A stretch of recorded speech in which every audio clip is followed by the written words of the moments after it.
सभी को।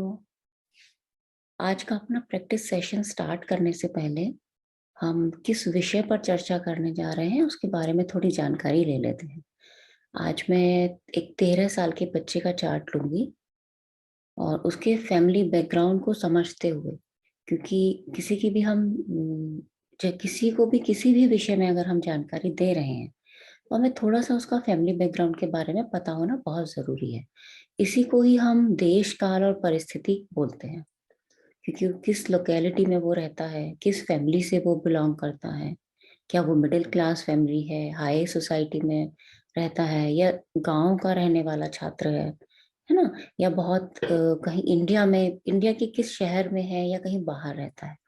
उसका उसकी अपब्रिंगिंग पे, फैमिली के साथ साथ उसकी अपब्रिंगिंग पे उसके माहौल का भी बहुत फर्क पड़ेगा। तो इसको हम कभी नहीं भूलेंगे किसी भी प्रेडिक्शन में, इसको हम साथ लेके चलेंगे। दूसरा, इस एज ग्रुप के बच्चों का आपके पास जब उनके माता पिता आते हैं तो जनरली उनका क्या क्वेरी हो सकता है। क्योंकि देखिए, बच्चा कभी नहीं आता है, 10 से 12 13 15 साल तक कोई नहीं आएगा आपके पास कि आप मेरे चार्ट के बारे में बताइए। इधर उनके पेरेंट्स आएंगे या फिर उनके फैमिली में से कोई और बड़ा मेंबर आएगा जो आपसे पूछेगा। तो उस एज ग्रुप में पर्टिकुलर वो क्वेरीज क्या क्या हो सकती हैं, उसको भी समझना जरूरी होता है ना। और साथ में देश काल परिस्थिति को लेते हुए चलेंगे और थोड़ा सा आज मैं अंतरदशा, जो पर्टिकुलर अभी उसकी अंतरदशा चल रही होगी, उसको भी एक्सप्लेन करने की कोशिश करूंगी। तो चलिए आज अपना ये जर्नी स्टार्ट करते हैं। देखिए, आपके स्क्रीन पे एक चार्ट है। This is male chart, 12 November 2009, 4:45 AM, Ghaziabad.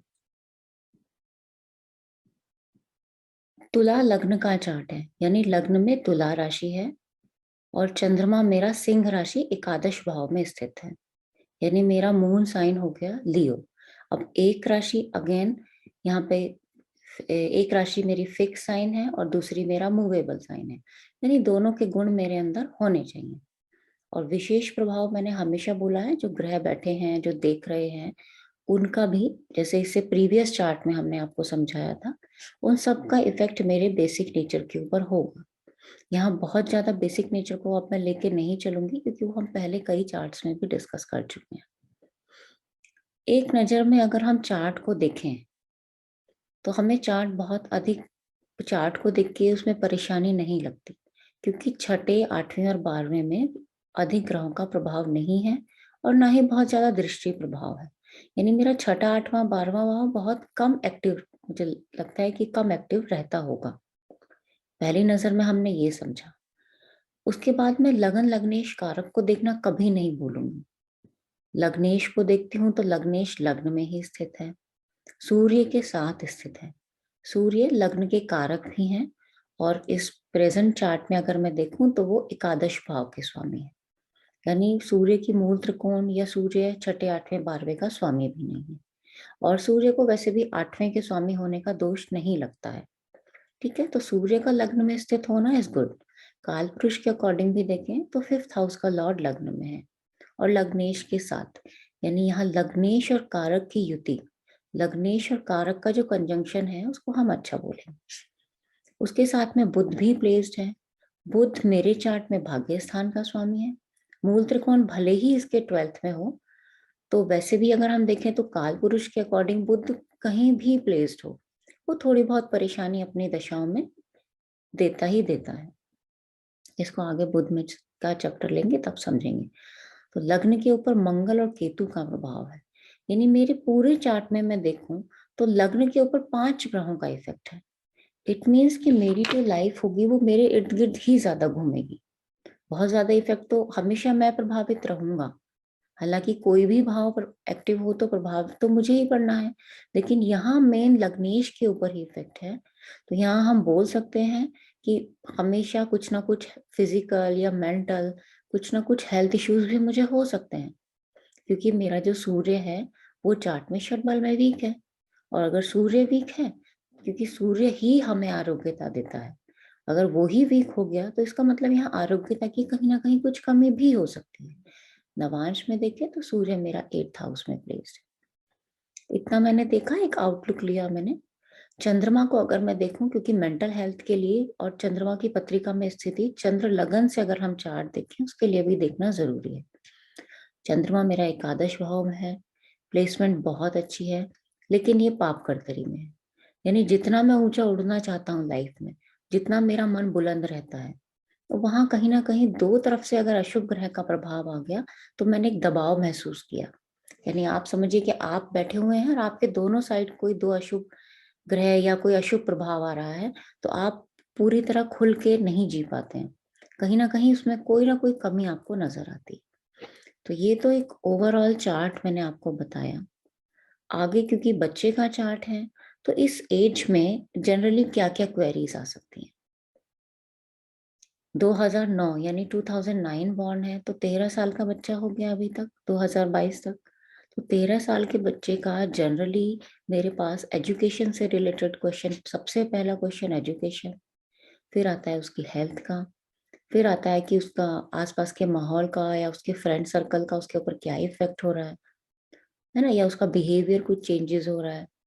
तो ये सारे क्वेश्चंस, या उसका अपने छोटे भाई बहनों के साथ आगे कैसा रहेगा लाइफ में, उसका करियर कैसा रहेगा, जनरली ये क्वेश्चंस मेरे पास आते हैं। अगर आप दशा देखें कि इसको दशा का सीक्वेंस क्या मिला है, तो देखिए बचपन में मुझे शुक्र की दशा मिलती है। शुक्र मेरे चार्ट में लग्नेश है, लग्न में ही स्थित है और अच्छे ग्रहों के साथ स्थित है। यहाँ मंगल और केतु का प्रभाव जरूर है। मुझे सिर्फ 2 या 3 साल की दशा थी जो मुझे शुक्र की मिली।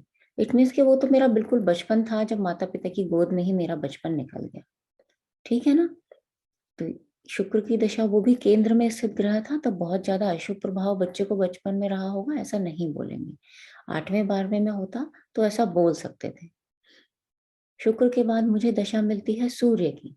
सूर्य भी मेरे चार्ट में छठे 8वें 12वें में स्थित नहीं है, यहाँ लग्न में स्थित है और लग्नेश के साथ स्थित है। और वर्तमान पत्रिका में एकादश भाव का स्वामी है, मंगल और केतु से दृष्ट है। यानी सूर्य की दशा भी ऑलमोस्ट शुक्र जैसी ही रही होगी, क्योंकि सूर्य पत्रिका में वीक है, षटबल में वीक है और नवांश में 8th में है। तो सूर्य मुझे थोड़ा सा यहाँ परेशान कर सकता है, क्योंकि 3 साल के बाद फिर वो एज भी मेरी ऐसी हो जाती है, ग्रोइंग पीरियड हो जाता है, आगे के 8-9 साल तक, 8-9 साल की उम्र तक मेरी ये दशा रहती है। 6 साल मेरी सूर्य की दशा रहेगी, तो 9 साल तक मेरी ये दशा रहेगी सूर्य की। तो 9 साल में मैं क्या करूंगा, स्कूल आना जाना स्टार्ट करूंगा, फ्रेंड्स के साथ मेरा मिलना जुलना होगा, खेलना कूदना स्टार्ट करूंगा। अब सूर्य की दशा है, तो जनरली सूर्य की दशा में एग्रेशन आता ही आता है। ठीक है ना। अब छोटे बच्चे में क्या एग्रेशन आएगा, गुस्सा करेगा जल्दी जल्दी छोटी छोटी बातों पे, हो सकता है घर के सामान उठा के फेंके, या आप कुछ बोलो ना उससे पहले वो आपको जवाब दे। तो ये सारी चीजें छोटे बच्चों में देखी जा सकती हैं। फिर भी हम कह सकते हैं कि छठे 8वें 12वें में होकर उसके ऊपर मंगल केतु का प्रभाव नहीं था, तो ये दशा भी बहुत खराब गई होगी या बहुत विपरीत दशा होगी, ऐसा हम नहीं बोलेंगे। आगे चलते हैं, मुझे चंद्रमा की दशा मिलती है ना। अब मेरी चंद्रमा की दशा 2017 से स्टार्ट है और 2027, यानी अभी मेरी चंद्रमा की ही दशा चल रही है। अब पहले ना हम जनरली समझते हैं कि इस एज ग्रुप का बच्चा है, 13 साल का बच्चा है, मेल चाइल्ड है। अभी मैं थोड़ी देर के लिए आपके स्क्रीन से चार्ट हटा देती हूँ। तो चंद्रमा की दशा मुझे क्या क्या रिजल्ट दे सकती है। ठीक है, सबसे पहले भूल जाइए कि चंद्रमा कहाँ प्लेस्ड है, क्या प्रभाव है उसके ऊपर। नॉर्मली हम देखें तो चंद्रमा की दशा आती है तो मेरे अंदर इमोशनल अप डाउन्स होने स्टार्ट हो जाते हैं, है ना। कभी छोटी छोटी बात पे रोना, कभी एकदम चुप हो जाना, कभी उदास हो जाना, कभी बहुत ज्यादा खुश हो जाना। ये सारे प्रभाव मैं देख सकता हूँ। इस दशा में माता से रिलेटेड अच्छे या बुरे रिजल्ट मुझे मिल सकते हैं। हो सकता है मेरा किसी एक्स्ट्रा करिकुलर एक्टिविटीज में मेरा ज्यादा ध्यान हो। अब मेल चार्ट है तो फीमेल्स फ्रेंड्स मेरे अधिक हो सकते हैं। एज 13 साल के आसपास है, तो यहाँ हार्मोनल चेंजेस का भी टाइम है, और चंद्रमा से हम हार्मोन्स की भी बात करते हैं, चंद्रमा और शुक्र से। तो यहाँ ये सारे प्रभाव मैं इजिली चंद्रमा की दशा में देख सकता हूँ। अब चंद्रमा है एकादश भाव में, और सिंह राशि में, यानी स्थिर राशि हो गई, फिक्स साइन। तो मेरे मन को जल्दी से मैं बदल भी नहीं पाता हूँ। एक बार एक बात मैंने सोच ली मन में, तो वो, क्योंकि बचपन है तो बचपन में वो हमें जिद लगती है कि मेरी जिद हो गई है। वो जरूरी नहीं है कि हर सिंह राशि वाला जिद्दी हो, लेकिन यहाँ लग्न का प्रभाव समझा और एक एज को मैंने समझा। इस एज में जनरली बच्चे जिद करना स्टार्ट कर देते हैं। तो वापस से हम चार्ट पे आते हैं। अब देखिए, चंद्रमा की दशा मेरी प्रारंभ होती है। चंद्रमा एकादश भाव में और पापकर्तरी में है। यानी ये जो बच्चे की एज है ना, ग्रोइंग पीरियड, इसमें उसको चाहिए कि सब कुछ मेरे मन मुताबिक हो जाए, और मन मुताबिक नहीं होता है तो फिर यहाँ परेशानी होती है। वो परेशानी आप चंद्रमा को पापकर्तरी में देख के समझ सकते हैं।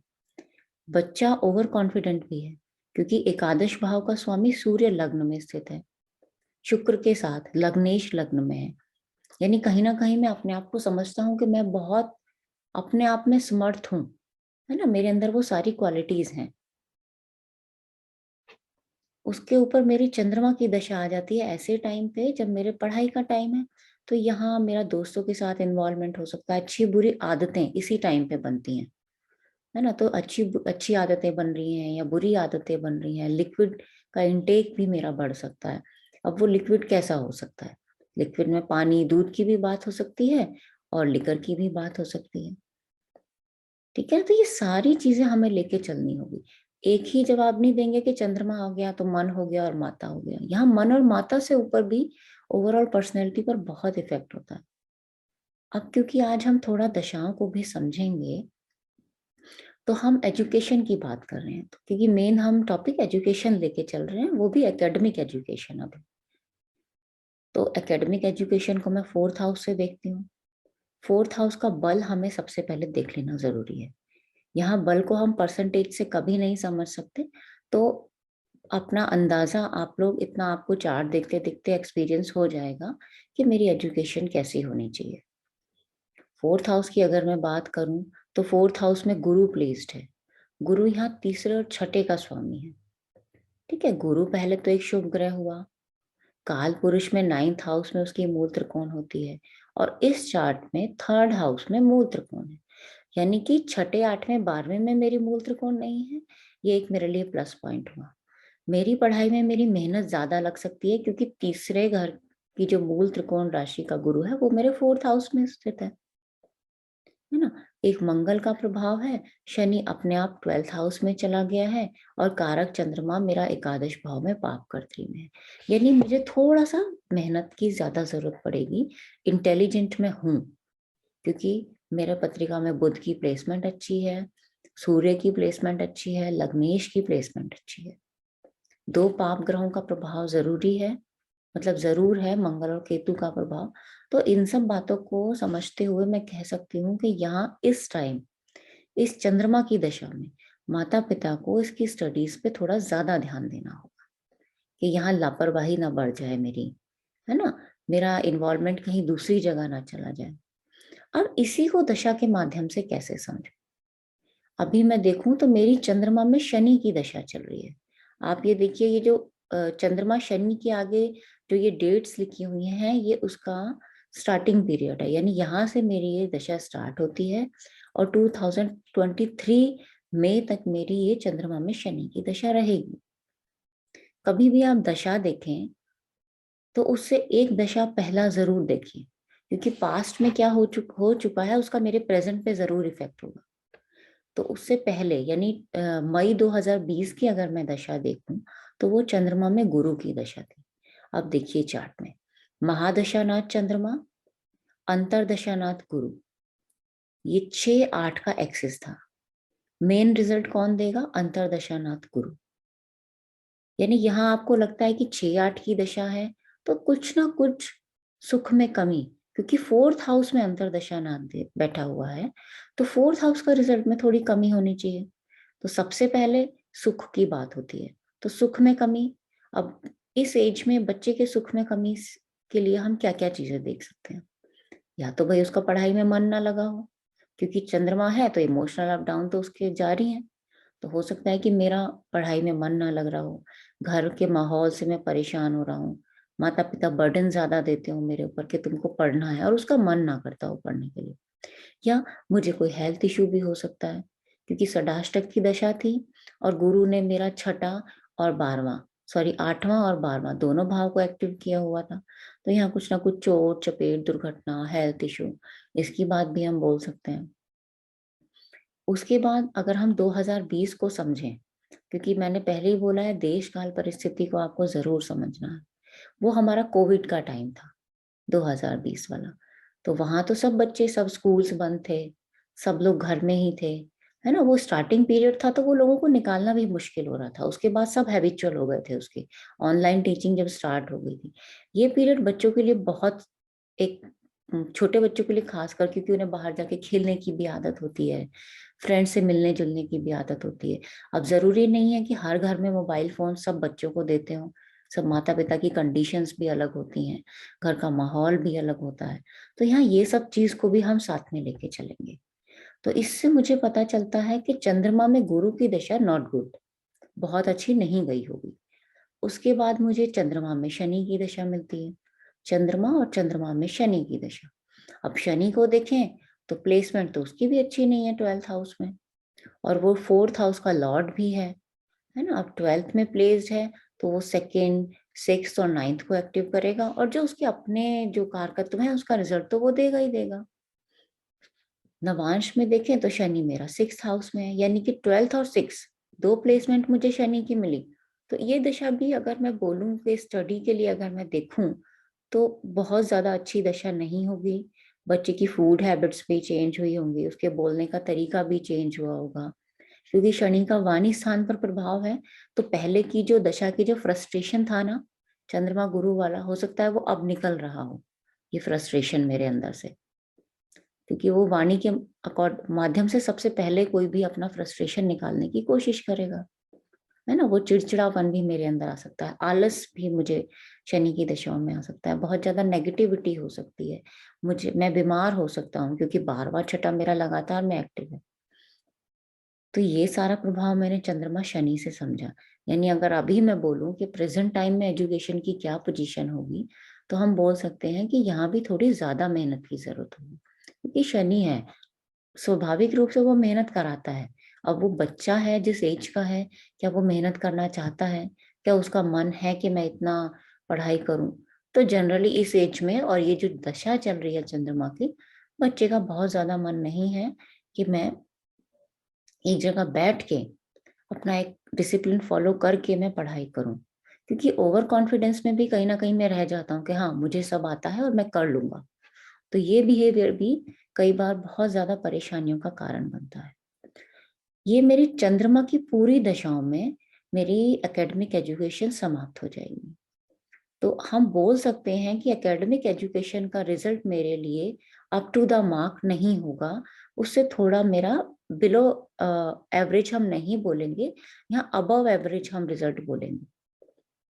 ठीक है ना, एवरेज से थोड़ा ज्यादा होगा लेकिन अप टू द मार्क हम नहीं बोलेंगे ये 95 या 95 से ऊपर, क्योंकि हर एक माता पिता, भले ही ग्रेड सिस्टम स्टार्ट हुआ हो या अभी भी एजुकेशन पॉलिसी चेंज हुई हो, लेकिन उम्मीद सबकी यही रहती है अपने बच्चों से कि मेरा बच्चा 99% होल्डर हो, है ना। तो ये भी एक बच्चों के ऊपर प्रेशर रहता है।